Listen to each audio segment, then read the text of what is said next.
mortalidad patológica que se viene incrementando en los últimos años en nuestro medio.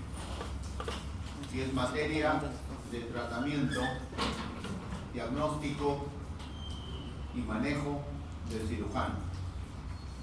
Y no solo del cirujano, sino también de un equipo de médicos de diferentes especialidades. O sea, un equipo multidisciplinario. No solamente entra el cirujano como obviamente actor principal, pero también hay especialidades que ayudan, como por ejemplo el anestesiólogo, por ejemplo el cardiólogo, ¿no? Etcétera, etcétera. Entonces, esta entidad normalmente se ha clasificado, los pacientes se han clasificado en aquellos que tienen una alta mortalidad, ¿no? Es la primera, fíjense, el número de muertes como muerte inmediata, catalogada como muerte inmediata, aquella que se suscita en el foco del accidente o en el momento que sucedió el trauma. Muchas veces estos pacientes no llegan al hospital, no alcanzan ahí, entonces se mueren pues en la pista, donde haya ocurrido, en la calle, en fin, ¿no? Entonces ahí, desgraciadamente, estos pacientes son los más frecuentes, mírenme. ¿Por qué? Porque hay compromiso, ¿no?, grave de estructuras, sobre todo vasculares importantes. A uno le cortan la aorta, indudablemente pues no dura ni un minuto, igual acaba, ¿ok? Entonces estos pacientes pues van a formar este grupo denominado mortalidad inmediata.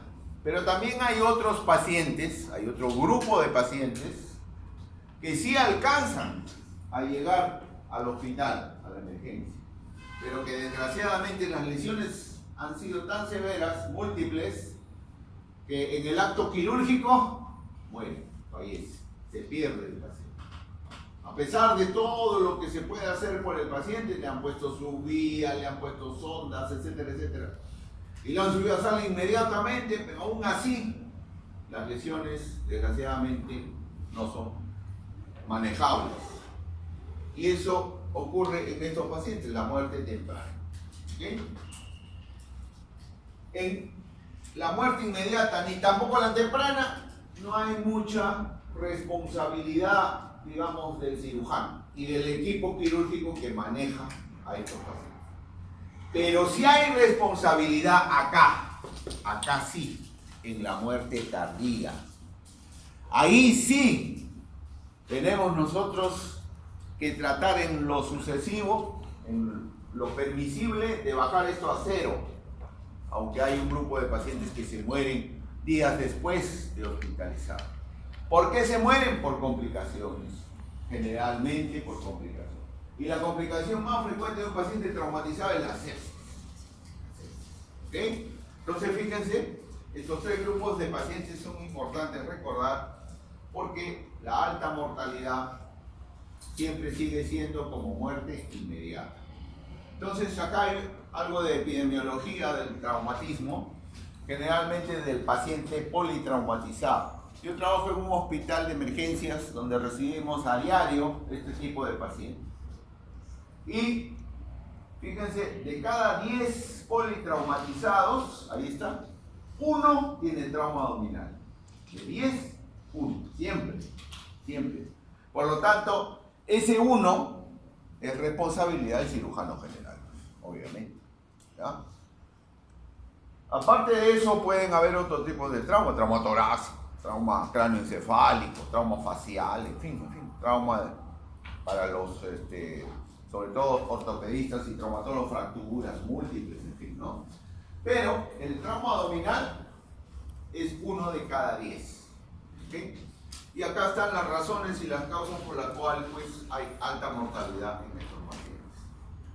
Como les dije, la sepsis es el factor más importante a combatir en estos casos para evitar la muerte tardía, hemos visto.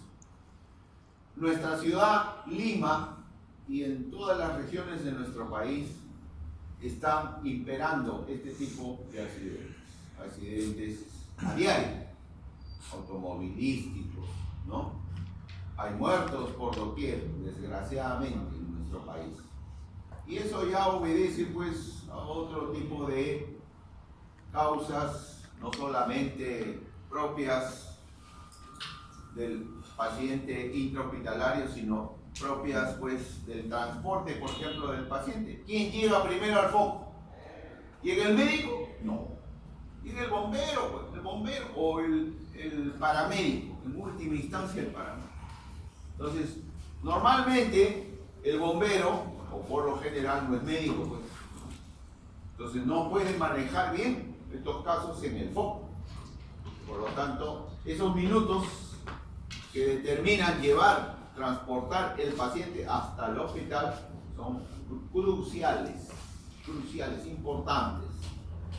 Lo que no sucede pues en otros países, en los países europeos, en el primer mundo, en Estados Unidos, hay médicos que conforman el SAMU.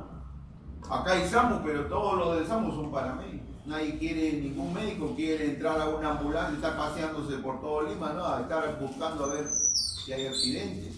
¿Por qué? Porque no es para lo que nos han formado. Nos están formando para manejar, tratar y hacer pronóstico de pacientes. ¿Ok? Entonces, desgraciadamente, pues esto ya obedece a políticas de Estado, ¿no? Que tenemos que solucionar, pues, a nivel del gobierno. Así también, igualmente, se han suscitado un incremento de las agresiones. Agresiones que pueden ser por arma de fuego, que vienen incrementándose día a día, y agresiones por arma blanca, que van a ser pacientes tributarios también de manejo por parte del cirujano. Entonces, lo que les decía, la atención prehospitalaria, antes de que el paciente llegue al hospital, es importante. ¿Quién lo atiende primero? ¿Cómo lo trasladan al paciente? Todos esos son procedimientos en los cuales hay que tomar siempre en cuenta la rapidez, la velocidad, porque si no, pues esa vida se pierde en el camino, ¿no? Entonces es importante considerar este primer aspecto. Luego, sabemos todos que existe esta guía a nivel mundial, ¿no? Es el famoso ATLS, y como ven, es un programa de apoyo avanzado al paciente traumatizado, que norma los pasos a seguir no solamente para el manejo inicial, sino también para el manejo definitivo, el tratamiento definitivo. ¿Ok? Entonces, en este tipo de pacientes tenemos que ver 3 momentos. El primero es el manejo, cómo manejamos, cómo tratamos inicialmente al paciente traumatizado. Paralelamente a esto, tenemos que ver cuál es el diagnóstico probable. Por ejemplo, un paciente chocado, hipotenso, taquicárdico y que ha sufrido un accidente, tengo que pensar pues, que es un probable shock hipovolémico, ¿cierto? Está sangrando ese paciente. Entonces, para eso el cirujano tiene que actuar rápidamente, para el manejo inicial y posteriormente para el manejo definitivo, o sea, el tratamiento definitivo. Y es precisamente el ATLS el que nos dice cómo realizar este manejo. Acuérdense, cuando recibimos al paciente hay que aplicar el famoso ABCD, A de vía aérea, hay que ver si el paciente está ventilando bien, si no hay obstrucción de las vías aéreas, ¿no? Segundo, la ventilación, hay que ver si necesita oxígeno, si necesita intubación, etcétera, etcétera. La circulación, ver si está las funciones vitales adecuadas o sin, como les dije, está hipotético el paciente, está taquicárdico, entonces está sangrando. Entonces ver cómo está la bomba sobre todo, ¿no? Y si hay sangrados a nivel de las cavidades. Siempre el aspecto neurológico juega un papel importante. ¿Por qué? Se aplica una escala, la famosa escala de Glasgow en estos pacientes. Pero cuando el paciente está consciente, pero muchas veces recibimos pacientes inconscientes, en coma, ya nos llega el paciente en un estado inconsciente severo, ¿no? Con un Glasgow casi mínimo, 3, 4, entonces ahí tenemos problemas para salvar esta vida. porque el manejo, vuelvo a repetirle, no solamente es del cirujano, sino es multidisciplinario. Y finalmente la exposición de todo el paciente. Al paciente traumatizado hay que desvestirlo totalmente. Y esto por experiencia se lo digo porque pueden pasarse lesiones inadvertidas. Lo trae el bombero y le dice al médico que lo recibe: doctor, ha recibido un balazo. ¿Y a dónde? Acá en el epigastrio. Y listo. ¿Lo ven? Sí, efectivamente, ¿no? Es una lesión a nivel de epigastrio por arma de fuego. Y no lo revisa más. Graso error. Entonces, exposición del paciente. Si ustedes ven, un orificio de entrada siempre tiene que tener un orificio de salida. Hay veces no, pero hay que revisar totalmente el paciente. ¿Ok? Entonces, es una de las características importantes que hay que tomar en el manejo inicial de estos pacientes. Obviamente, la estabilidad hemodinámica de estos pacientes juega un papel importante para el tratamiento, ¿no? Cuando hay un paciente ya en las últimas, no hay pulso, está hipotenso, prácticamente ya, entonces estamos hablando pues de una probable lesión vascular, ¿no? Hay que entrar inmediatamente para ver si se le puede salvar la vida. Pero aún así hay pacientes que todavía tienen pulso, todavía la presión oscila, ¿no? Entonces inmediatamente tenemos que tratarlo hemodinámicamente. ¿Qué significa eso?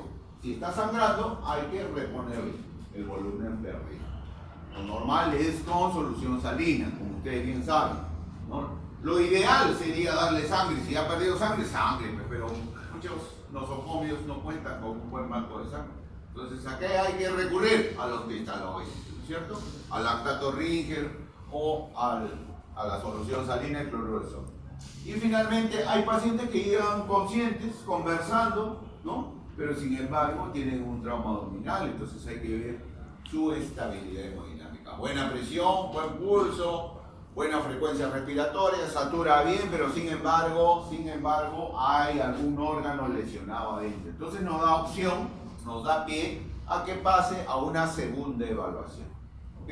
Y esa segunda evaluación implica solicitar los respectivos procedimientos radiológicos para detectar la lesión. Con calma, mejor dicho.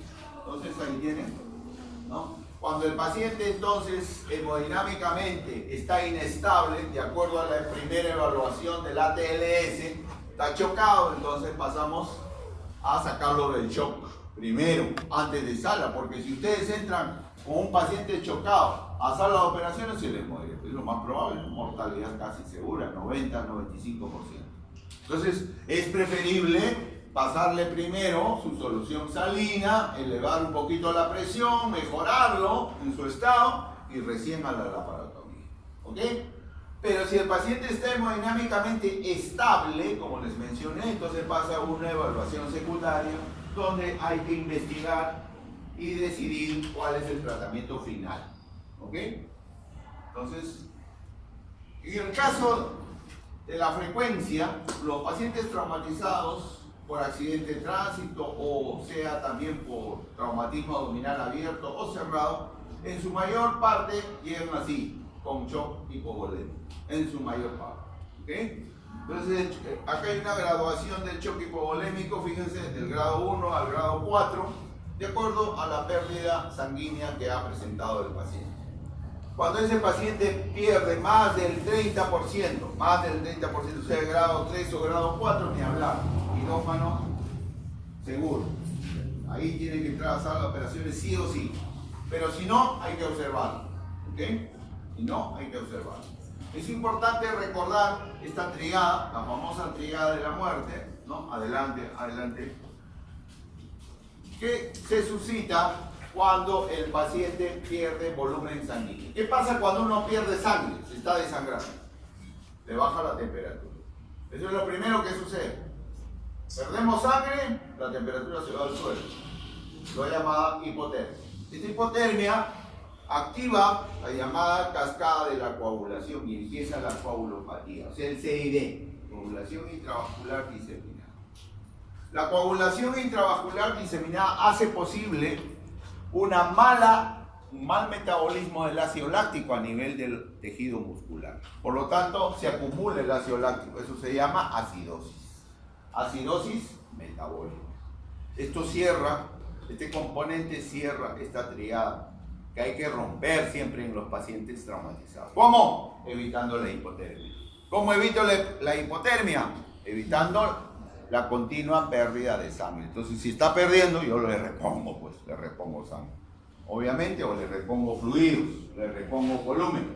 De esa manera, rompemos la triada que ustedes ven, que finalmente, si esto no se trata, el paciente se muere. Así de simple. Todo paciente traumatizado implica siempre un monitoreo estricto.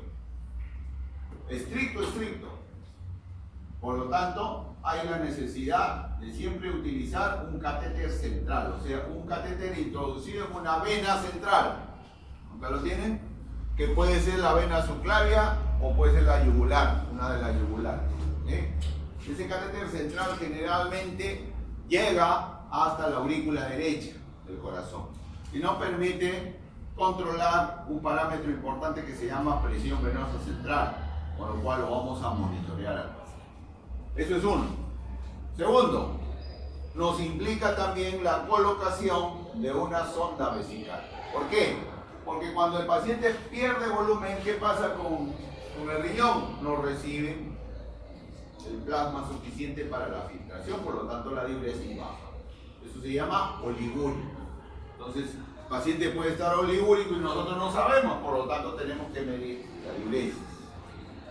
Y finalmente, la colocación de una sonda nasogástrica también va a ayudar para realizar los diagnósticos respectivos. Entonces acá está la forma como debemos evitar la hipotermia, ¿no? En todo paciente traumatizado. Normalmente la hipotermia generalmente se bloquea administrándole soluciones tibias, temperadas. Jamás pues una bolsa que viene de sangre congelada no le vas a pasar al paciente, ¿no es cierto? Tiene que calentar la sangre, etcétera, etcétera. Hay cobertores, etcétera, para evitar la hipotermia, ¿no? De esa manera. Inclusive el anestesiólogo tiene medidas a través de la máquina de anestesia para evitar la hipotermia. En esta primera evaluación, conforme ya está manejando el cirujano este caso, ya el cirujano se está haciendo una idea, tiene un mapa en el cerebro en el cual ya me está identificando las lesiones. Entonces acuérdense, la cavidad peritoneal, que la vemos ahí, ¿no? Siempre va a estar dividida en dos compartimentos.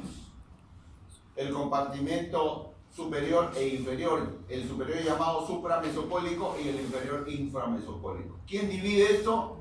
Un meso, ¿no es cierto? El mesopolón transverso. Entonces eso siempre queda acá en el cerebro para ver si hay lesión en el compartimento supramesocólico o en el compartimento inframesocólico. ¿Qué cosa hay en el supramesocólico? El hígado, el estómago, el esófago abdominal, el vaso. ¿Ok? En el inframesocólico están los intestinos, el yeyuno ilio, ustedes saben que tenemos 6-7 metros, el colon y el marco colon. Otra cosa diferente es el espacio que queda detrás de la cavidad peritoneal, lo que está en amarillo acá, que es el retroperitoneal. Muchas veces el traumatismo compromete estructuras retroperitoneales, que son ¿cuáles? Ya ustedes lo saben, eso por anatomía, los riñones, el páncreas y los grandes vasos, la aorta, la vena cava inferior. Entonces ya el cirujano se va dando una idea de qué es lo que puede intentar tratar para salvar esta vida. Entonces acá está la colocación de una sonda nasogástrica. ¿Por qué? ¿Por qué se le coloca una sonda nasogástrica al paciente? Ahí lo tienen. Para descomprimir el estómago. Puede haber sido un paciente que recién ha almorzado y chocó su carro, o lo chocaron, tuvo el accidente. Y si no le ponen la sonda, ¿qué pasa? El contenido gástrico se va hacia el tracto respiratorio, o sea, se aspira y se complica todo. ¿De acuerdo? Entonces descomprimimos el estómago, evitar la aspiración mediante el vómito. Y también sirve el material que sale por la sonda nasogástrica para ver si es sanguíneo, ¿no? O algún tipo, por ejemplo, bilioso. que ya nos puede estar dando una idea de las lesiones intragástricas subordinales. ¿Alguna contraindicación para la colocación de la sonda? Miren, esto dice la bibliografía, pero en los más de 30 años que tengo manejando estos pacientes yo nunca he visto. Pero se dice que cuando hay una fractura de base de cráneo es importante no introducir la sonda nasogástrica. ¿Ya? Y sería la única contraindicación, no hay más. ¿Ok? Para la sonda nasogástrica. O sea, sus beneficios son más que lo que pudiera perjudicar al paciente. Luego la sonda Foley igualmente, ¿no? O sea, la sonda vesical. Ven ustedes acá, hay que evacuar la vejiga. Importante es, ustedes saben, han visto en el conejo cuando la vejiga está llena, es un globo así, e impide la visualidad, ¿no?, de las estructuras que están detrás. Entonces igual sucede en el ser humano. Cuando hay globo vesical, no es evacuado, entonces eso molesta e incomoda para la mejor exploración de la cavidad. Entonces hay que evacuar la vejiga. Evaluar las características de la orina. Obviamente si hay sangrado, una hematuria, ya nos estamos dando cuenta que puede haber lesión a ese nivel. Y finalmente para medir la diuresis. Vuelvo a repetir, importante la diuresis como parámetro de monitoreo en estos pacientes. Contraindicación solamente cuando hay fracturas uretrales. Cuando hay fracturas uretrales, cuando hay pacientes que caen de altura. Por ejemplo, esos obreros que están trabajando en andamios, en altura se caen y pueden lesionarse la zona perineal, con la consecuente fractura de uretra. Generalmente hay fractura de uretra cuando hay fractura de pelvis. La pelvis se fractura y los huesos rotos de la pelvis lesionan la uretra. Entonces, cuando se sospecha de una fractura uretral, no pasar sonda Foley. Entonces, ¿qué hacemos para la diuresis? Dirán ustedes, ¿qué hago? ¿Cuál es el recurso? El recurso es una talla vesical. O sea, se hace un orificio en la región suprapúbica y por ahí se introduce la Foley para medir la diuresis. Adelante, adelante. Ahí tienen, miren, por ejemplo, un paciente con hematuria franca, probable fractura de pelvis. ¿Qué exámenes de laboratorio tengo que pedir inmediatamente? Los básicos son los que ven ahí. ¿Cómo está la hemoglobina? ¿Cómo es que ha bajado? Por la pérdida sanguínea que presenta el paciente, el hematocrito. El grupo sanguíneo y RH es importante para la transfusión, obviamente, ¿no? Los gases arteriales para ver si el paciente está en acidosis ya, o sea, dentro de la triada, acuérdense, de la triada de la muerte, representa la acidosis metabólica un factor importante para poder sacar a este paciente. El dosaje de amilasas cuando se sospecha de lesiones de retroperitoneo. Acuérdense, el páncreas puede estar lesionado. El test de embarazo es una prueba que hay que hacerla, sobre todo en las damas, por supuesto, porque nos hemos encontrado con sorpresas. Uno no le hace un test de embarazo a la paciente y entra a sala y sin embargo ahí vemos con una sorpresa el útero está ocupado. Entonces ahí entra a tallar ya la especialidad de ginecología obstetricia. Entonces tenemos que llamar al ginecólogo, ¿de acuerdo? Para manejar el caso. Entonces es importante estar prevenido, ¿ok? Si hay gestación. Un examen de orina y el tiempo de coagulación y sangría que nos va a ayudar para ver si hay coagulopatía o no. Acabo de decirles que la coagulopatía es otro componente de la triada. Posteriormente a los exámenes de laboratorio podemos solicitar estos exámenes de diagnóstico por imágenes. A la cabeza la placa de tórax, ¿no? Muchas veces en la placa de tórax es importante observar los hemidiafragmas. ¿Para qué? Veo los hemidiafragmas para ver si hay el famoso neumoperitoneo. ¿Qué significa neumoperitoneo? Aire en la cavidad peritoneal. ¿Y por qué puede haber aire en la cavidad peritoneal? Por ruptura de una víscera hueca. Se perfora el estómago, se perfora el yeyuno o el colon, entonces estamos frente a un cuadro grave de neumoperitoneo. Eso lo veo generalmente en la placa de tórax de pie. La incidencia debe ser tomada de pie. La placa de pelvis para ver si hay lesiones del retroperitoneo, cuando se sospecha. La placa de abdomen también me sirve para el neumoperitoneo, pero sobre todo para ver si hay sangre difusa, libre en cavidad. Cuando hay sangre libre en cavidad, no se notan los psoas, no se nota la cámara gástrica, desaparece en la placa simple de abdomen. Fíjense, son los primeros exámenes más simples que se solicitan, pero nos pueden ayudar.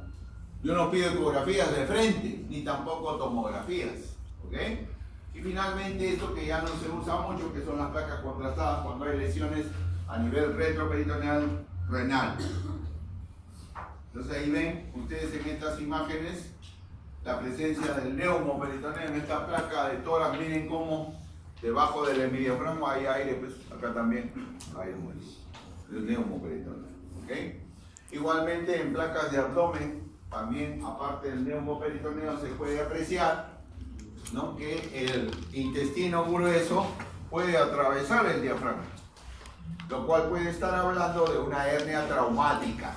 Entonces el intestino pasa a la cavidad torácica. Otras imágenes también de trauma diafragmático con hernias diafragmáticas traumáticas. Muy bien. Entonces el trauma abdominal, ya focalizando a trauma abdominal, lo podemos clasificar en dos grandes grupos: el trauma abdominal abierto y el trauma abdominal cerrado. ¿Okay? El abierto se llama así porque hay una solución de continuidad en la pared abdominal que ingresa hasta la cavidad peritoneal. Este puede ser penetrante o no penetrante. ¿Okay? Este también se puede clasificar en trauma abdominal abierto por arma blanca o trauma abdominal abierto por arma de fuego. En cambio, los cerrados no, los cerrados son contusiones, golpes en el abdomen. Son golpes muy fuertes, severos, que pueden lesionar sobre todo vísceras sólidas, como el hígado, el vaso, el riñón. De todos los órganos afectados, ahí tienen una estadística. El más frecuentemente afectado es el vaso, la cabeza. Es una estructura, como ustedes ya bien saben por anatomía, muy débil, muy frágil, que se puede fracturar fácilmente. Le sigue el hígado y luego las otras vísceras, sobre todo huecas, que son de menor frecuencia. Ahí tienen un paralelo entre los traumas abdominales cerrados y abiertos. Fíjense, los cerrados siguen siendo más frecuentes que los abiertos, aunque este 10% a 20% se está incrementando en estos últimos años por la delincuencia que hay, obviamente. ¿Okay? Vamos a empezar por el trauma abdominal abierto. Este trauma abdominal se caracteriza porque está en relación directa a la masa que ocupa la estructura dentro de la cavidad peritoneal. Entonces, ¿cuál es la estructura que ocupa mayor volumen dentro de la cavidad? El intestino. Delgado y grueso. Ya hemos dicho, de delgado llegamos a tener 6,5 metros, 7 metros, y de grueso 1,5 metros aproximadamente. Entonces, generalmente en este tipo de traumas son los lesionados las vísceras huecas, por lo general. ¿Ok? Entonces, puede ser arma blanca o puede ser arma de fuego. Cuando uno recibe el impacto de un proyectil por arma de fuego, se producen esas lesiones. Penetra, se produce un orificio de ingreso o de entrada, hasta que sale el orificio de salida. Y en ese recorrido, en ese trayecto, el proyectil se fragmenta. Está girando sobre su eje dentro de nuestro organismo y está estallando prácticamente, se está fragmentando. ¿Ok? Y esa fragmentación lesiona por donde vaya pasando el proyectil. Y luego produce dos tipos de cavitación, o sea, el túnel que deja, la huella que labra en nuestros tejidos pueden ser de dos tipos. La cavitación permanente, pasa el proyectil y está destrozando el tejido, o la cavitación temporal, que es producida por la onda expansiva aledaña o vecina a los órganos que están al costado de la estructura. Entonces, ambas cavitaciones lesionan, ambas cavitaciones pueden lesionar. Inclusive pueden quemar también. Por ejemplo, si yo tengo un proyectil, una bala, que ha perforado el hipocondrio derecho, ¿cierto? Y ha pasado cerca del borde inferior del hígado, tranquilamente no solamente hay lesión de hígado, sino también puede haber lesión biliar, ¿cierto? Se ha quemado el colédoco, ha quemado la vesícula biliar y eso después se abre y tenemos problemas. Entonces hay que detectar también este tipo de lesiones. Entonces ahí tienen la fragmentación, es importante porque es un factor que determina el tipo de lesión y la distancia también. En la historia clínica de estos pacientes hay que ver, desde fue un asalto, por ejemplo, un asalto, agarró el delincuente el arma de fuego y le tiró a quemarropa. Es diferente que, por ejemplo, doctor, estaba caminando por la calle y a una cuadra había una balacera y me cae una bala perdida. Es diferente. Es diferente, la lesión es totalmente distinta. ¿Ok? Entonces, la distancia a la cual se produce el impacto del proyectil. La densidad del tejido también es importante porque cuando hay casos, sobre todo de delincuentes, tienen una suerte los delincuentes, pero terrible, en los cuales el proyectil ha chocado con la costilla o con algún hueso, la pelvis, etc., y se ha desviado.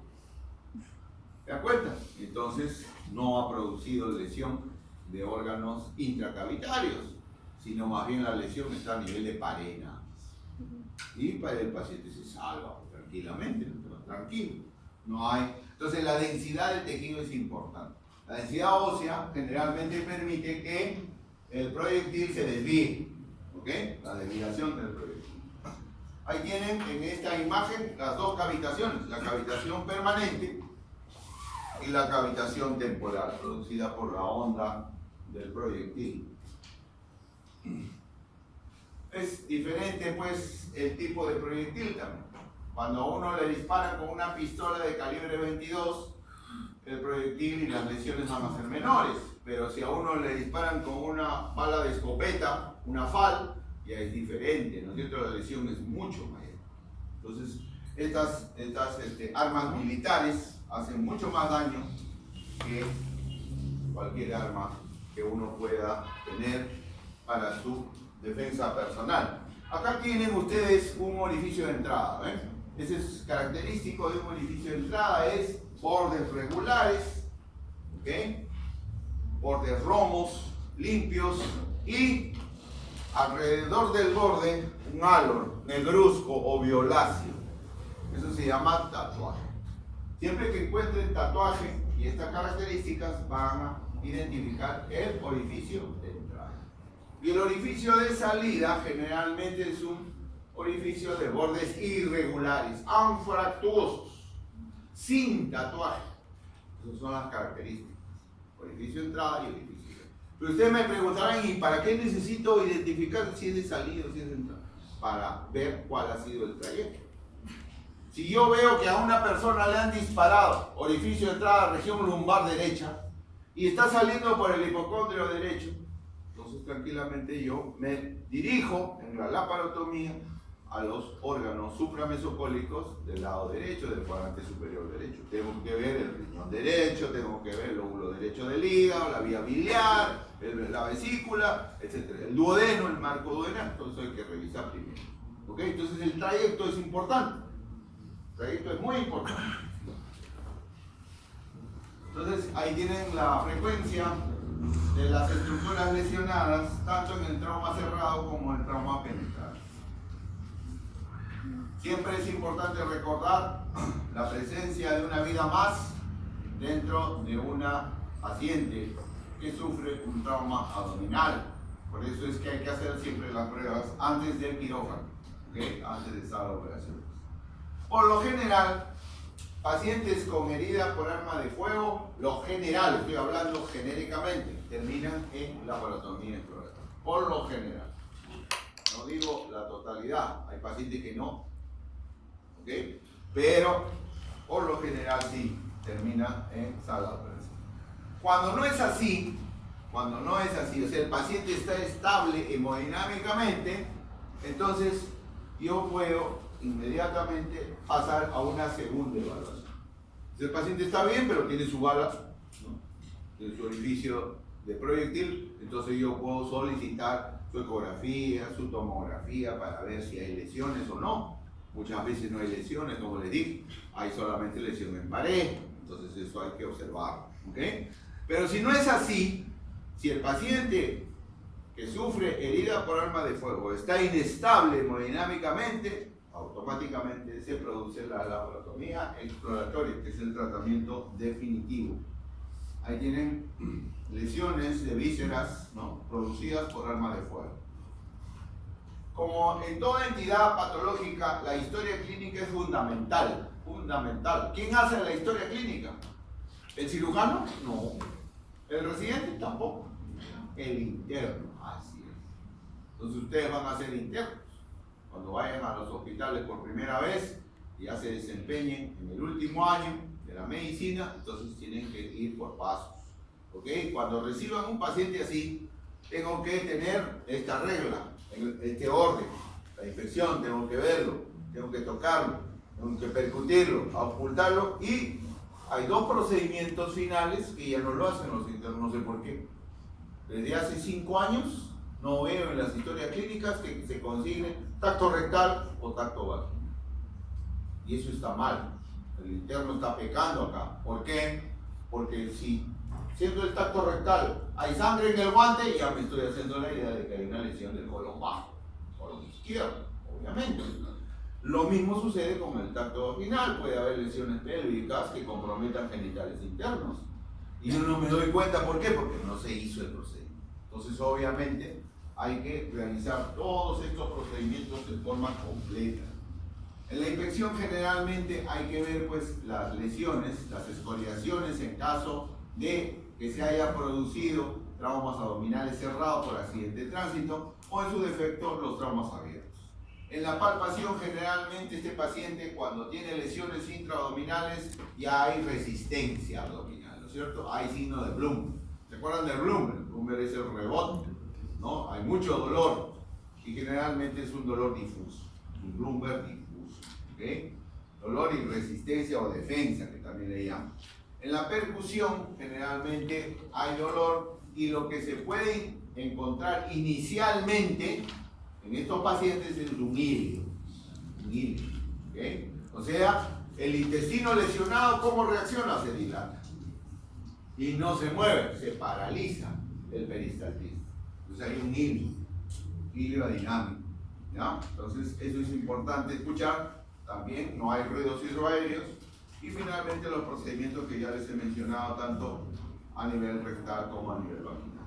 También podemos encontrar estos signos que son característicos cuando hay lesiones, por ejemplo, de vaso, ¿no? En la parte superior, acá el signo de Joubert, que es característico. Normalmente se borra la matidez hepática cuando uno percute. ¿Desde dónde debe percutir el hígado? ¿Se acuerdan de su semiología? Desde el quinto espacio intercostal derecho, obviamente, ¿no? De ahí deben percutir. Pero cuando no se percute mate, están ustedes percutiendo ya sonoro, entonces ahí tenemos o timpanismo, entonces ahí podemos estar frente a una lesión del hígado.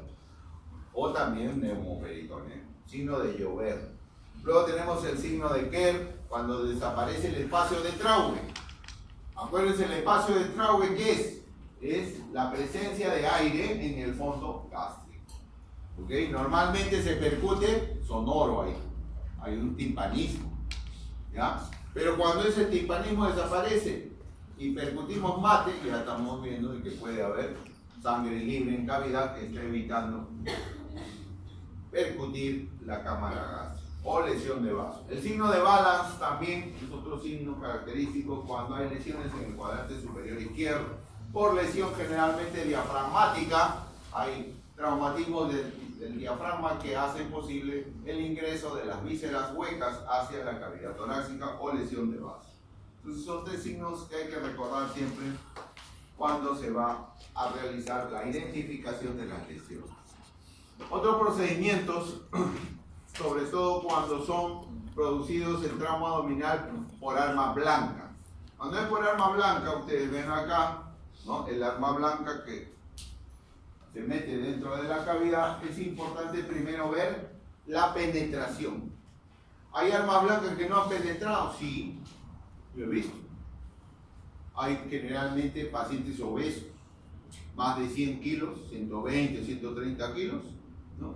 Que vienen con su arma blanca, vienen con su cuchillito, pero no entran, pues, no entran. ¿Por qué? Porque el panículo adiposo es así de grueso, entonces se salvaron, no ingresan la cavidad. Pero hay otros flaquitos, ¿no? Hay otros flaquitos que desgraciadamente cuando los atacan con un arma blanca ya le lesionaron los intestinos, el hígado, el vaso, etcétera, están que se desarman. Entonces es importante ver el grado de penetración. ¿Y cómo veo eso? ¿Cómo exploro la penetración? Aquí está, miren, este es el algoritmo. Heridas no penetrantes y heridas penetrantes. Las heridas no penetrantes, cuando estoy seguro que no ha penetrado, hay que observar. Conducta expectante, nada más. Ese paciente no lo doy de alta, definitivamente. Tiene que estar en observación, ¿okay? Y se le toma progresivamente sus análisis de laboratorio y de radiodiagnóstico. Pero si estoy viendo que el arma blanca ha penetrado, entonces ni hablar. En los mejores centros hospitalarios hay que hacer la laparoscopía diagnóstica. O sea, tengo que introducir el trocar y ver, ¿no es cierto? Y si hay lesión, laparoscopía de tratamiento, no solo diagnóstica, sino terapéutica. Entonces ahí requiere, pues, de estos procedimientos para llegar al diagnóstico de. Pero cuando veo que la herida por arma blanca es penetrante y el paciente está hemodinámicamente inestable, ni hablar, ahí tengo que hacer la laparotomía, definitivamente. ¿Ok? Paciente hipotenso, o cuando veo también estas lesiones, ya, pues, ¿qué voy a pensar? Ahí está saliendo el epíclo, miren. ¿Qué voy a pensar? Ya, pues, se ha penetrado. Y si ha penetrado, tengo que entrar a las operaciones para ver la lesión. ¿Ok? O así también, ¿no? Pacientes eviscerados, ni hablar. O así, ¿no? Generalmente estas lesiones de evisceración son producidas por arma blanca. Un proyectil no hace esto. Arma blanca. Y no es cuchillo, no es tijera, son botellas rotas. En los conos, cuando hay grescas, así, ¿qué hace el individuo? ¿Acaso tiene su cuchillo, su chaveta? Es difícil, ¿no? Agarra la botella, la rompe y te da duro, ¿no? Entonces vienen así y vienen así. Entonces, ya cuando la lesión es de ese tipo, severa, ya pueden hablar, el tratamiento está indicado. Sobre las alternativas diagnósticas, hay muchas, pero la más importante es la exploración. O sea, una buena historia que me va a ayudar bastante para ver el tratamiento definitivo. Luego tenemos la exploración de la herida en el caso del arma blanca. Como les dije, hay que ver si ha penetrado o no ha penetrado. El lavado peritoneal diagnóstico era un procedimiento de elección hasta hace 10 años. Ahorita ya se hace muy poco. ¿Por qué? Lo vamos a ver después. Tiene sus pros y sus contras. Esto es lo más importante hasta ahorita. En la actualidad, el procedimiento de ayuda diagnóstica que es después de la exploración física es la ECOFAS. Así se le llama FAS. ¿Por qué? Porque es una ecografía rápida. Que la hace el mismo cirujano, no la hace el radiólogo, por si acaso. Esto lo debe hacer el mismo cirujano. Y que me permite a mí identificar líquido libre en cavidad. Si hay líquido libre en cavidad, ¿qué va a hacer? Sangre, pues, obviamente. Es un hemoperitoneo. Y si el paciente está hemodinámicamente estable, yo puedo recurrir a la tomografía. En la actualidad, las tomografías han avanzado tanto que permiten realizar la identificación de pequeñas lesiones, mínimas, en detalle. E inclusive hay una ventaja sobre la ecografía de la tomografía. ¿Cuál? La ecografía no te ve el retroperitoneum. Es ciega para el retroperitoneal. En cambio la tomo sí. La tomografía sí ve el retroperitoneal. O sea, me puede identificar lesiones renales, lesiones pancreáticas, etcétera, etcétera. Y finalmente, obviamente, en los mejores centros, la laparoscopia. Pero obviamente todos los centros de salud, pues en nuestro país no tienen laparoscopio, pues, ¿no? Ustedes se van a dar cuenta de eso cuando vayan al Serum. En el Serum ahí, ¿qué van a tener? Sus manos nomás. Y su examen físico. ¿No? Entonces ya ustedes tienen que ver, ¿no?, cuál va a ser el tratamiento. Acá tienen la exploración de la herida. Miren cómo se explora una herida por arma blanca. Se infiltra localmente y se amplía. Acá están ampliando la herida para observar. Acá meten los faros, los separadores, para ver si la herida ha penetrado a cavidad o no. Entonces con esto ya estoy totalmente seguro de que el arma blanca ha penetrado o no ha penetrado. Si no ha penetrado, ya lo cierro. Pongo sus puntos y ahí terminó todo. Y lo observo, obviamente. ¿Ya? Pero si ha penetrado, ya a sala de operaciones. ¿Tienen? En última instancia, si no tienen opción para hacer este procedimiento instrumentado, lo pueden hacer con el dedo digital. Agarran un guante, ¿no?, y meten el dedo. ¿Ven? Como en este caso, es una alternativa extrema pero necesaria para ver si hay penetración. Último recurso. Lesiones heridas por arma blanca múltiples. Este cuadro es de sensibilidad y de especificidad de todos los procedimientos diagnósticos. Acá está la exploración física, la exploración local de la herida, el lavado peritoneal, el ecofaz, la tomografía y la laparoscopia. Es diferente que hable de sensibilidad que de especificidad. ¿Ok? Yo hablo de sensibilidad cuando el procedimiento sí me identifica líquido libre ahí, pero no me dice de dónde. Hay sangre, pero no me dice que es del hígado, o es del vaso, o es del riñón, o es de alguna otra víscera. ¿Entienden?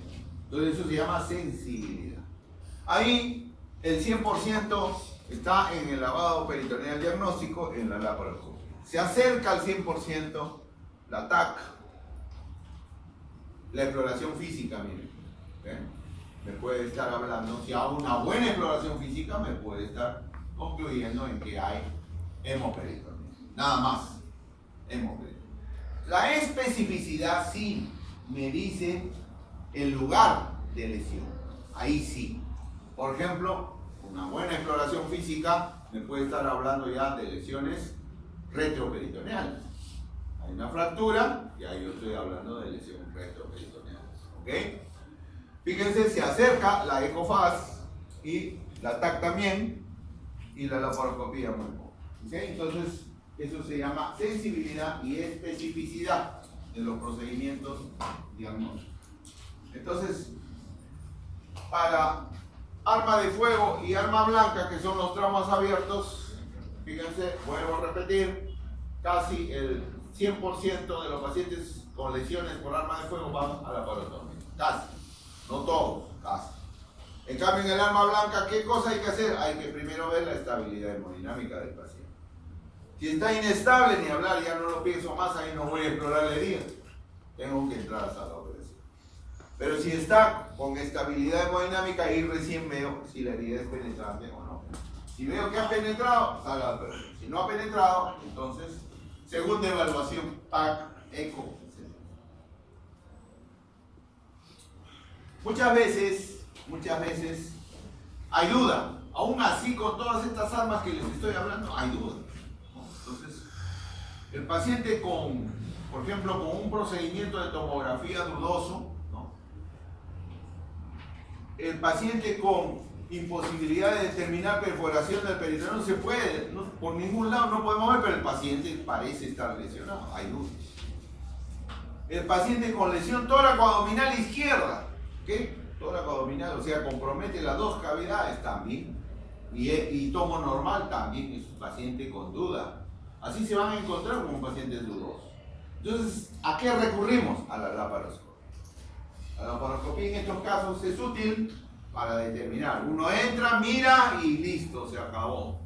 si hay lesión o no hay lesión. O una toracoscopía, igual, en el caso de lesiones torácicas. Entonces, hay que recurrir a este procedimiento para poder identificar y llegar al diagnóstico. Trauma cerrado. Los traumas cerrados, por el contrario, si bien es cierto, son los más frecuentes y producidos por accidentes de tránsito, están supeditados ¿a qué? A la aceleración y desaceleración del vehículo. En un choque, ¿cierto? El golpe, el impacto producido y la desaceleración también produce lesiones. El famoso signo del latigazo. El cuerpo se va adelante y luego cuando se produce el impacto se va para atrás. ¿Okay? Entonces, estos dos mecanismos producen lesiones, ambos. Generalmente cuando son traumas cerrados, las vísceras sólidas son las que más sufren. En este tipo de colisión, el impacto frontal es el que mayor mortalidad conlleva a las personas, sobre todo los que van adelante, el piloto y el copiloto. Pero también, fíjense, no solamente podemos ver lesiones abdominales, torácicas, sino también lesiones cervicales, lesiones craneales. Este paciente ya es un politraumatizado. Un politraumatizado. ¿Vale? También podemos ver este tipo de colisión lateral, cuando uno lo chocan por el costado, ¿cierto? También podemos tener lesiones abdominales, torácicas y craneales. Y esta es la colisión posterior con el signo del latigazo, donde la estructura que más sufre de nuestro organismo es la columna cervical. Puede lesionar la médula en esos casos. Menos frecuentemente los volcamientos, no vemos mucho. Y ahí tienen ustedes la mortalidad siendo la mayor en el nivel del impacto frontal, la que más conlleva a mortalidad en estos pacientes. Entonces, para el trauma abdominal cerrado, al igual que en el abierto, siempre juega un papel importante la estabilidad hemodinâmica. Si el paciente está inestable, con una presión que sube inicialmente y luego baja, otra vez, está taquicárdico, satura poco, en fin, eso se llama inestabilidad hemodinâmica. Entonces, inmediatamente en la exploración abdominal hay signos de resistencia abdominal, etcétera, vamos a la laparotomía.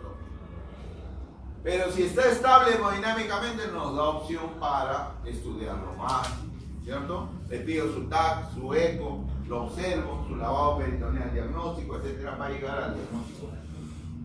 Igual que en el trauma abdominal abierto, los mismos procedimientos diagnósticos. Y este es el lavado peritoneal, que como les dije, ya no se está usando últimamente. Es un procedimiento que lo hace el cirujano y que consiste en aperturar a través de la línea alba la cavidad abdominal y llegar hasta la cavidad peritoneal. Hacen una incisión, como ven, y por esa incisión introducen un catéter que puede ser rígido, generalmente rígido, una sonda en élano. Lo introducen y por la sonda instilan solución salina. ¿A qué razón? A razón de 200 centímetros cúbicos por hora, hasta 1 litro se puede meter en un adulto. Y en un niño a razón de 10 centímetros cúbicos por kilo de peso. Entonces, ¿qué se hace? ¿Cuál es el procedimiento? Cuando ya se ha instilado, miren, se introduce la sonda en la línea alba. Cuando se ha instilado, se aspira con una jeringa, esas grandes, de 100 o de 50. Y si sacamos lo que ven ustedes ahí, sangre rutilante, el diagnóstico está hecho. Eso se llama hemoperitoneo. ¿Ya? Al quirófano. Pero si hay una secreción dudosa, puede ser serohemática, media rojiza, pero no está totalmente confiable que sea sangre, entonces eso se manda al laboratorio y en el laboratorio identifican glóbulos rojos, más de 100.000, de hablar lavado peritoneal positivo. Leucocitos más de 500 por centímetro cúbico, igual, positivo. Si ven en el contenido de la jeringa frijoles, papas, arroces, ya pues que vamos a pensar, no se ha abierto una víscera hueca y está libre en la cavidad. Dosaje de amilasas cuando hay lesiones pancreáticas, pancreatitis traumáticas, fosfatasa alcalina y bilirrubinas cuando hay lesiones a nivel de la vía biliar. ¿Ok? Y ahí tienen las indicaciones para el lavado peritoneal diagnóstico. Todas las indicaciones. Acá está la razón por la cual no se viene haciendo últimamente. Si bien es cierto, es un procedimiento simple para el cirujano, se hace en su cama del paciente, es rápido, nos permite tomar decisiones cuando es francamente positivo, ¿no? Y poca tasa de infección, de mortalidad y bajo costo. La silocaína no cuesta mucho, ¿no? Una jeringa, bueno, en fin. Y eso no es problema. Acá está el problema, que tiene baja especificidad. O sea, me dice, es sensible, me dice sí hay sangre, pero no me dice de dónde. ¿Ok? Baja especificidad, no me dice de dónde. Alta sensibilidad, y acá este es el problema. Falla en detectar lesiones. Hay mucho falso positivo que nos ha llevado a la equivocación. Sacan sangre y dicen ya, hemoperitoneo, a sala, abren la cavidad, no hay nada. ¿Qué pasó? Al momento de hacer el procedimiento hay lesión de músculo. Acuérdense que la línea alba está entre los estuches de los rectos. Muchas veces el procedimiento se hace mal y se lesionan las arterias epigástricas. La arteria epigástrica empieza a chisguetear y eso es lo que absorben con la jeringa. Y nos lleva a una falsa o un falso diagnóstico de hemoperitoneo. Entonces, ya no se hace. Hay mucho falso positivo, ¿ok? Y encima de eso, hay poca especificidad. Y además de eso, otro contra que tiene el lavado peritoneal, no me evalúa retroperitoneal. Y uno puede llegar al retroperitoneal, no. Entonces, con eso, muy poco se está haciendo. ¿Está claro, creo, no? Contraindicación absoluta, una sola. Si el cirujano determina, ya este paciente tiene que ir a la laparotomía, ya para qué le voy a hacer lavado peritoneal. Aunque se han visto casos, uno de los residentes de cirugía quieren saber hacer el procedimiento, se dicen, pues doctor, ¿no? Una miradita, siempre es bueno, pero cuando se trata de casos así, traumatizados, acuérdense, el tiempo cuenta, es importante los minutos, hay que entrar a sala de operaciones. Entonces, si el cirujano determina sala de operaciones, la laparotomía, ya no hay nada más que hacer, nada más que hacer, ahí ya no procede. Contraindicación relativa, bueno, la obesidad, el embarazo, bueno, que son cosas que se pueden salvar, no hay problema. Este es el procedimiento de mucha ayuda para el cirujano, la ECOFAS, que les decía. Hasta ahorita es el procedimiento gold estándar para la detección de líquido libre en cavidad, la ECOFAS. Aparte de eso, es barato, es rápido, no necesita de la interpretación de un radiólogo, todavía el mismo cirujano interpreta su resultado. El problema de la eco es que no ve retroperitoneal, no detecta lesión en el retroperitoneal. ¿Ok? Ese es su problema. Y se puede usar en pacientes inestables, ¿sí? Con inestabilidad de cuenta. ¿Qué evalúa la ECOFAS? La ECOFAS está evaluando todos los espacios de clive de la cavidad peritoneal. ¿Cuáles son los espacios de clive? El Douglas. ¿Se acuerdan del Douglas? Recto vesical. En el caso del varón y en el caso de las mujeres, recto. Así es. Otro espacio de clive, el Morrison. Espacio de Morrison, hepatorrenal. Espacio hepatorrenal de Morrison. El espacio sufrénico, debajo del diafragma, derecho e izquierdo. Los espacios parietocólicos, derecho e izquierdo, todo eso evalúa la ECOFAS. Muy importante, ahí tienen ustedes la ECOFAS que está detectando pues lesiones. Está considerado, miren, como el primer método diagnóstico efectual en pacientes con trauma abdominal, sobre todo cerrado. Ahí tienen imágenes de lesiones de vaso con hemoperitoneo. ¿Ven? Sangre. Entre la línea blanca y roja, ahí hay líquido. Por lo tanto, sangre. Hemoperitoneo. Igual. Rápidamente. Puede también detectar lesiones torácicas, por lo tanto, hemotórax, derrames o hemotórax. Otras imágenes, líquido libre, interasas intestinales, dependiendo pues de las lesiones. La tomografía. La tomografía también tiene sus ventajas y sus desventajas. ¿Ven? Identifica el sitio de la lesión. Ese sí, es específico.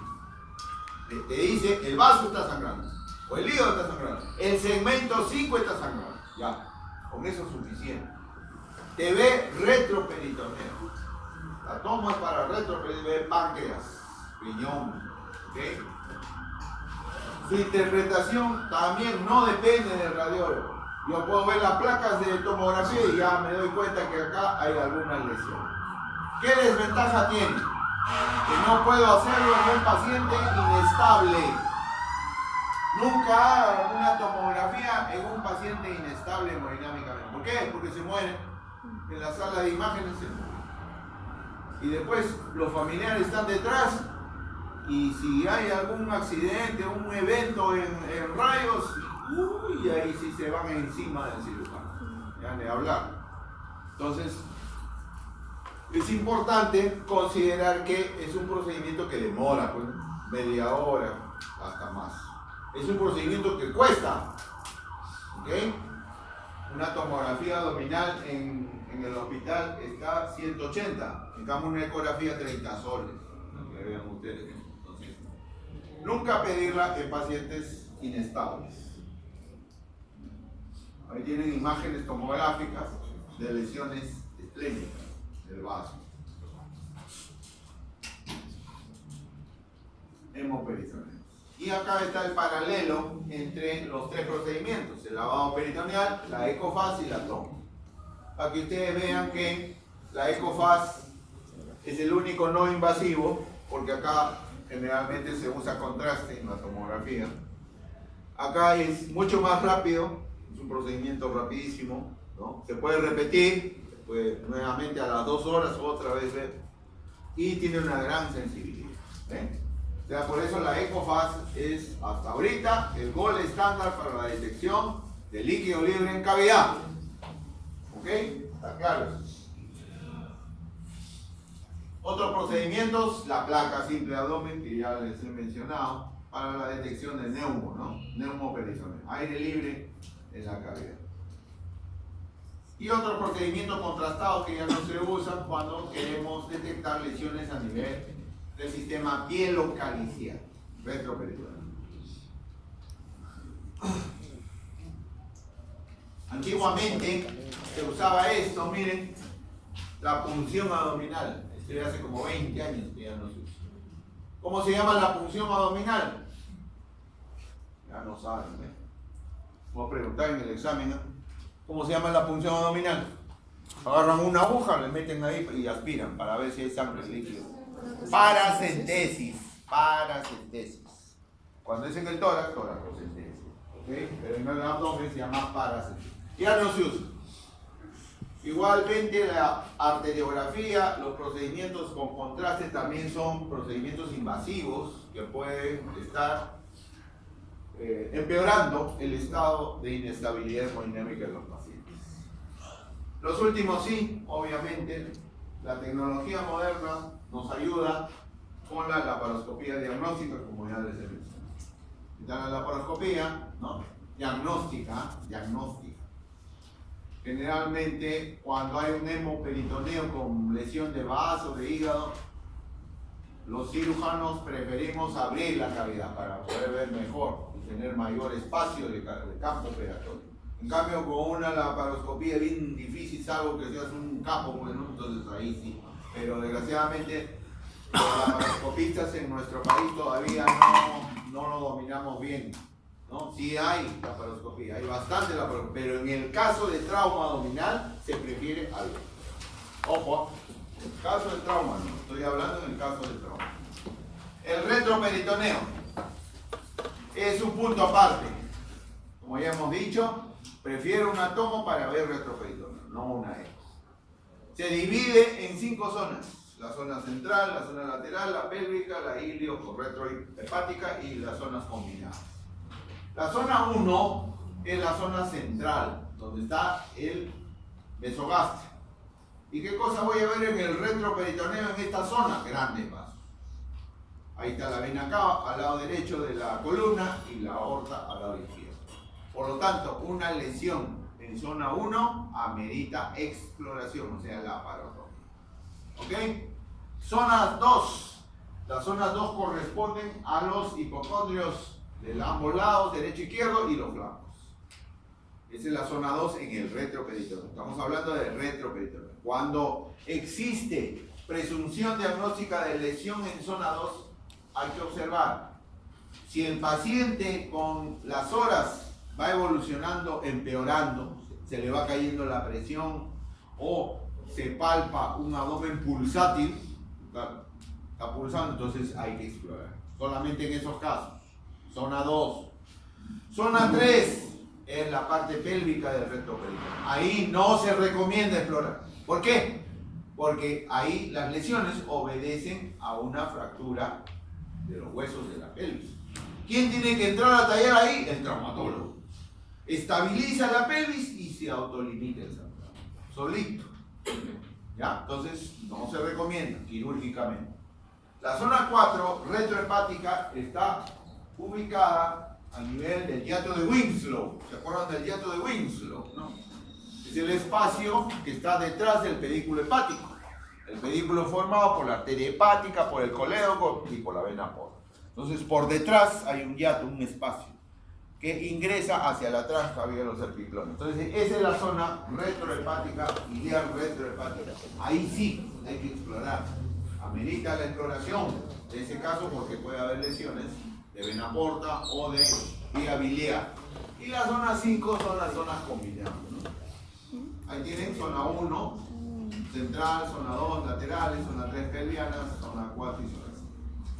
Entonces, un hematoma identificado por tomografía retroperitoneal está supeditado a la zona lesionada, donde está el hematoma, para poder ingresar a la sala de operaciones y al tipo de trauma. ¿Ok? Entonces, dos factores importantes decir ahí: la zona lesionada o el tipo de trauma. Esto es lo que les he dicho. Miren ahí esa fractura pélvica, zona 3. Ahí ni hablar, ¿para qué voy a entrar? Ni hablar. Traumatólogo urgente. Tiene que estabilizar todas estas fracturas. Tranquilo, no pasa nada. ¿Pero qué hay hematoma? Sí hay hematoma, pues, pero eso, cuando se estabiliza la pelvis, se autolimita solo. Están los hematomas retroperitoneales hepáticos, por ejemplo, que comprometen la cava, ¿no? Entonces es importante, pues, para el cirujano establecer el factor más importante que determina sala de operaciones o no, la estabilidad hemodinámica. ¿Ok? Entonces hay que catalogar al paciente si está estable o está inestable. Y para eso tenemos esta tabla, la tabla de clasificación GIS, que nos habla de la estabilidad hemodinámica de la persona. Los grados 4, 5 y 3, 4 y 5 ya, esos son grados en los cuales no se va a poder estabilizar ese paciente mediante métodos conservadores. O sea, le paso sangre, le paso sonda, le paso... No. Ya ahí hay que definir de una vez, sala de operaciones. ¿Okay? Estos 3 últimos grados están indicando que el paciente está sangrando o tiene alguna lesión importante dentro de la cavidad peritoneal. Por lo tanto, amerita una laparotomía exploratoria o laparoscopía en su defecto. En cambio, el grado 1, grado 2, 0, 1 y 2 son pacientes estables, en los cuales hay la necesidad de observarlos. Hay que entrar a una segunda evaluación, o sea, la evaluación secundaria. Ahí le pido yo ecografía, tomografía, placas, etcétera, etcétera. ¿Ok? Entonces eso es lo que hay que saber. Estas son las indicaciones de la laparotomía a todos los pacientes inestables. Cuando uno ya decide que el paciente va a entrar a la sala de operaciones, ¿cuál es la prioridad para el cirujano? Cerrar el caño. ¿Está sangrando adentro? Tengo que cerrar. O sea, control de la hemorragia, hacer la hemostasia. Eso es lo fundamental, lo primero que hay que hacer. Segundo, evitar la contaminación. Si está perforado el colon, ¿qué hago? Ya pues, ¿no es cierto? No lo suturo, lo saco afuera. Se acabó, la perforación está afuera. Ya no me contamina más la cavidad. Control de la contaminación. ¿De acuerdo? 3. Retirar el tejido desvitalizado. En el caso de pancreatitis traumáticas, el páncreas está pero deshecho, totalmente roto. Entonces hay pedazos de páncreas que están nadando en la sangre. Tengo que sacar todo ese tejido, porque no lo puedo dejar. Y si lo dejo, ¿qué? Complicación. Se infectan, abscesos, etc. Entonces retirar todo el tejido desvitalizado. Y reparar el tejido dañado, obviamente, ¿no? Si es que hay lesiones pequeñas, hay que suturarlas en el hígado, en el vaso, ¿no? Como vamos a ver después. O reparar lesiones retroperitoneales, dependiendo de la zona, como ya les he dicho, dependiendo de la zona. ¿Ok? Y evitar esto, finalmente, en pacientes con múltiples lesiones hay que evitar el síndrome compartamental. Porque si yo a ese paciente lo cierro, tiene lesión hepática, tiene lesión esplénica, tiene perforación de colon, tiene lesión gástrica, múltiples lesiones. A ese paciente no hay que cerrarlo jamás. ¿Por qué? Porque se produce un incremento de la presión intraabdominal. Y eso se llama síndrome compartamental. El síndrome compartamental lesiona más al paciente. Entonces, ¿qué hago? Lo dejo abierto en la cavidad. ¿Cómo se llama eso? Laparostomía. Pero ¿cómo voy a dejar a la intemperie los intestinos? No, pues para eso existe la bolsa de... Así es. Entonces, eso implica de que el paciente va a entrar a la sala otra vez para la limpieza, continuar limpiando, continuar lavando la cavidad hasta que esté totalmente limpio y recién se cierra. ¿Ok? Entonces esas son las prioridades quirúrgicas que debe haber siempre. Y acá están las clasificaciones de las lesiones del hígado. Bueno, estas ya son clasificaciones del vaso, del riñón. Para todo hay tablas, ¿no? De graduación de lesiones, ¿no? Lesiones pancreatoduodenales, estas son las más difíciles de diagnosticar, las del duodeno. Muchas veces han quedado inadvertidas estas lesiones y el paciente a las 48 horas está con una peritonitis. ¿Por qué? Porque ha habido lesión química del duodeno, se ha salido todo el contenido a la cavidad y estamos frente a una peritonitis. Entonces, el duodeno es punto aparte, ¿eh? El duodeno es un caso especial. Acá, si se sospecha de lesión duodenal, primero la tomo. Ahí está, tomografía. La tomo es mandatoria ahí. La tomo sí te va a decir, pon contraste por si acaso. Te va a decir, sí, hay lesión en el retroperitoneo duodenal. Entonces, ¿qué tengo que hacer? Abrir y hacer mi maniobra de Kocher. ¿Se acuerdan la maniobra de Kocher? Levantar todo el marco duodenal, ver la cabeza del páncreas y poner solución ahí. Cuando esas lesiones pasan inadvertidas, la mortalidad se eleva. Ahí está, pues, al inicio de la clase les dije cuál es la mortalidad que hay que evitar. La tardía, ¿no es cierto? Tardía. Esta es lesión, sepsis tardía. El paciente se torna séptico, el paciente se muere. ¿Por qué? Porque no se exploró bien. Porque se dejó inadvertida esa lesión. Y las lesiones que generalmente quedan inadvertidas son las lesiones duodenales y las lesiones pancreas. Por eso es este punto aparte. ¿Ok? Entonces eso hay que tomarlo siempre muy con pinzas porque el trauma duodenal es una lesión que puede abrirse en horas posteriores, no inmediatamente. Otras lesiones asociadas, lesiones de páncreas. Ahí está, miren, la maniobra de Kocher que ya les he mencionado en la laparotomía. U otras maniobras, la maniobra de Catel, bueno, que le sirve pues al cirujano, ¿no? Para la exploración de la cabeza. Finalmente, hablarles de control de daños. Hasta hace 25 o 30 años, los cirujanos operaban estos pacientes y solucionaban todo. Se lesionó el hígado, sutura, colchonero. Se lesionó el vaso, esplenectomía y afuera, listo, se acabó. Se perforó el colon, resección intestinal, anastomosis, todo lo solucionaba. Una operación excelente. Paciente muerto. Paciente muerto. ¿Por qué? Por el síndrome compartimental. Esos pacientes se cerraban, todos se cerraban antes, hasta hace 25, 30 años. Todos los cerraban. No existía Bolsa de Bogotá, no existía la aparato. A partir del año más o menos 80, 82, se viene practicando el control de daños. ¿En qué consiste el control de daños? En solucionar solamente lo más importante, nada más. ¿Está sangrando? Taponamiento. No me pongo a suturar nada. Agarro gasa, le meto ahí, lo tachono bien y se acabó afuera.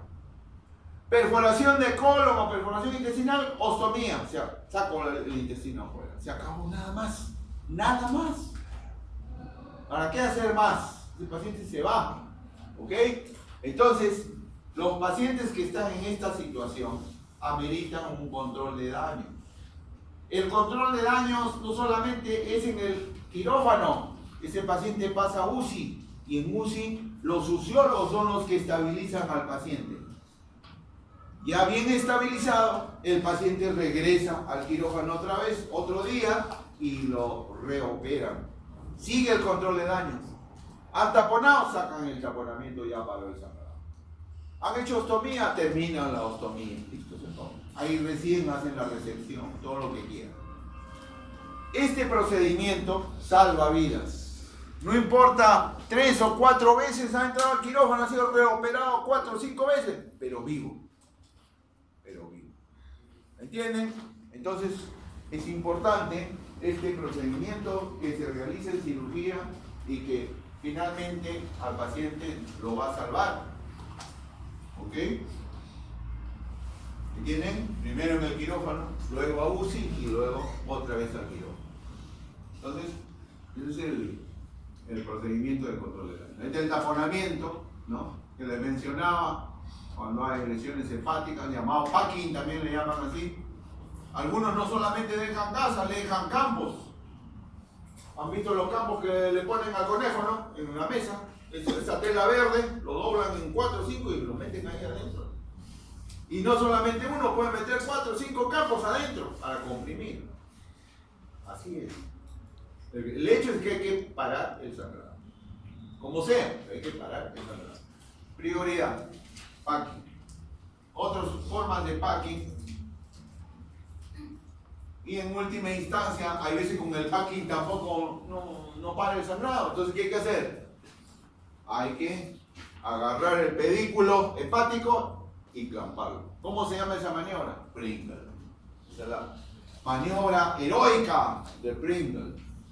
Ya el paciente ya está sangrando demasiado, ya le pasan sangre por todos lados. No se puede controlar el sangrado, entonces Pringle, agarran una pinza y lo clampan el pedículo, donde está la vena porta, donde está la arteria hepática y donde está el coledo.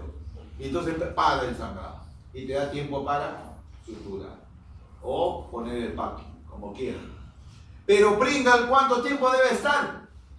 ¿24 horas? No. Se necrosa el hígado y lo matan más rápido al paciente. 20 minutos, nada más. Después de 20 minutos, sacan la pinza y listo. Pero en 20 minutos ustedes pueden hacer muchas cosas. ¿Ok? Se controla el sangrado. Pringle. Ahí está. Otra forma de hacer Pringle, le pasan una hebra de nylon y lo anudan pero parcialmente. ¿Ok? Es otra manera para no pinza. Ya esto ya no se usa, pero antiguamente se usaba la ligadura de la arteria hepática. Agarran la arteria, la identifican en el pedículo y le meten un secador a la sangre. Pero también esto conlleva a que el hígado no sea bien vascularizado, porque por lo tanto hay necrosis hepática. Entonces, ahí es el riesgo, por eso no se hace. Entonces ahí tienen la forma de hacer el control de la hemorragia. En vaso igual, miren, generalmente cuando el vaso está fracturado, como ven acá, ya hay que sacarlo, dicen, ¡pam!, la plampa, afuera vaso, se acabó. Pero si se trata de un niño, ¿Le van a sacar el vaso? Lo condenan pues ese niño a que su sistema inmunológico no se desarrolle bien. Por lo tanto, un esplenectomizado de temprana edad puede producir complicaciones sépticas a posteriori. ¿Okay? Entonces, para evitar sacar el vaso, muchas veces ahí vienen, tienen el vaso roto, se puede suturar o se recurre a este procedimiento, se enmalla. ¿Ustedes han visto la malla para las hernias? ¿Han visto, no? Los que están en sala de operaciones, van por los hospitales. Pregúntenle a su profesor. Muéstreme la malla. Acá está la malla. Entonces es una malla así. Entonces cuando está fracturado el vaso, lo envuelves totalmente, le haces una jareta, como ven acá, y lo ajustas. Entonces comprime. Y eso controla la hemorragia. Pero se conserva el vaso. Se conserva. Importante. Es un recurso.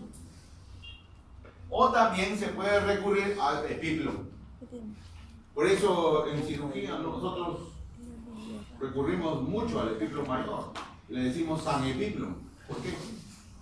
Porque lo pegan ahí, lo pegan en la zona sangrante y parece.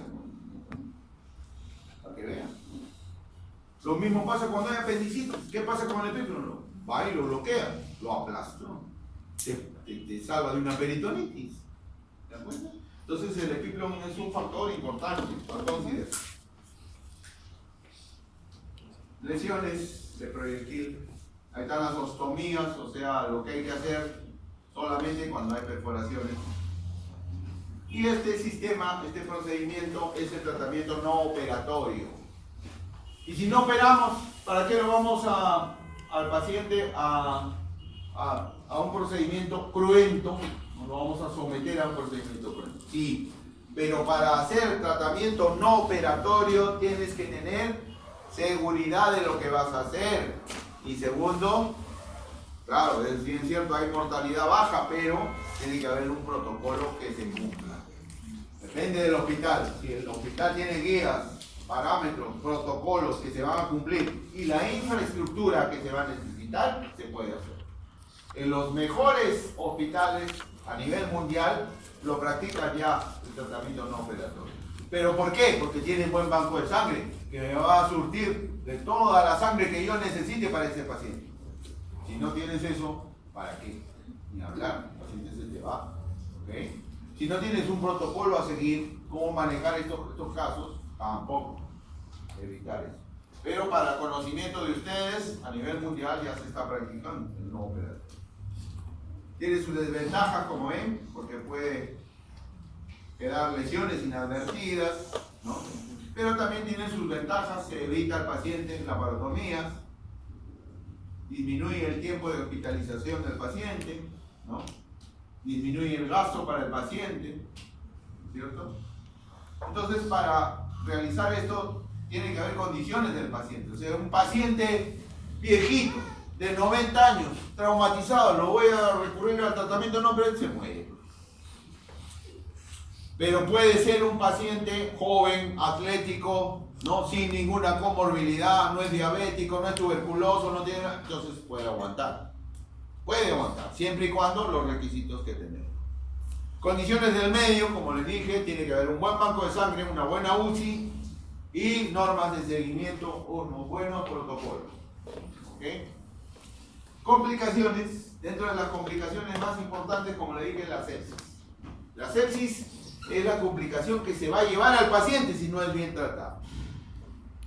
Generalmente, las infecciones que conlleva un paciente a la sepsis son infecciones propias de las lesiones. Por ejemplo, ha sufrido un accidente por arma blanca y lo han cortado con un machete, esos que cortan plantas. Está lleno de tierra, etcétera, etcétera. Entonces ahí hay gran cantidad de gérmenes, bacterias, etcétera. Eso se introduce. Si no haces una buena limpieza de la herida, igualito, te hace una infección postoperatoria. ¿Ok? Ahora, también la sepsis puede ser originada por gérmenes intrahospitalarios. Por supuesto, claro que sí. En la UCI, las UCIs de los hospitales, no solo los hospitales, las clínicas están contaminadas. Hay gérmenes muy agresivos, como por ejemplo el estafilococo aureus, la pseudomonas. Entonces, se puede contaminar y tranquilamente entre el sepsis el paciente se muere. Entonces hay que evitar eso, hay que evitar la muerte tardía. Este señor Correa, que es un cirujano uruguayo, hizo esta clasificación de las infecciones de los pacientes traumatizados. Infecciones provocadas directamente por el trauma, como ya les mencioné. Infecciones tempranas desarrolladas a partir del quinto día por complicación de la misma intervención quirúrgica. E infecciones intrahospitalarias después del quinto día, que pueden originar sepsis a posteriori. Y estas son las indicaciones cuando el paciente necesita una reintervención quirúrgica. ¿Okay? Nuevamente el paciente después de operar está inestable hemodinámicamente, sigue sangrando, no ha surtido buen efecto el control de la hemorragia. Entonces tiene que volver a entrar.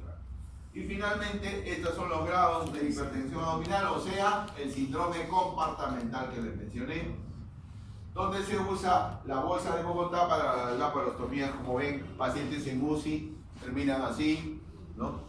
Que posteriormente van a ser nuevamente ingresados a sala de operaciones para una revisión posterior o limpieza de la cavidad y finalmente realizar lo que